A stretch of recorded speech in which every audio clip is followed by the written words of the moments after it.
A man who drove a taxi for 11 years in Sudbury is taking a stand against what he calls poor working conditions in the industry.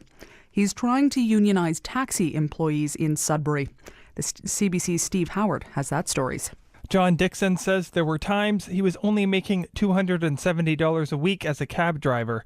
Most drivers work on commission, and if work is slow, there is less pay.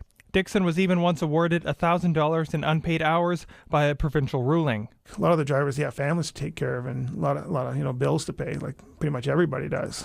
But it's just the hours a lot of these people are going through. Like I know one person, she's doing over 70 hours a week.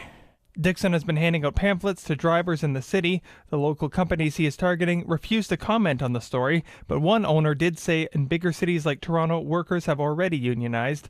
Jim Bell is the president of Diamond Taxi Cab. He said a union at his company lasted 7 years. Bell said drivers opted out because they weren't seeing any increase in wages and had to pay union dues. He also believes if conditions were as bad as some drivers claim, they wouldn't stay in the job. I always look at it with a bit of a jaded eye.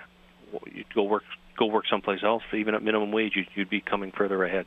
Meanwhile, in Sudbury, Dixon continues to try to get enough drivers to sign on in order to have a vote. Steve Howard, CBC News, Sudbury. After spending 11 years as a taxi driver, a Sudbury man is now trying to get his former industry unionized. John Dixon is handing out pamphlets to current workers. He says most drivers are paid on commission.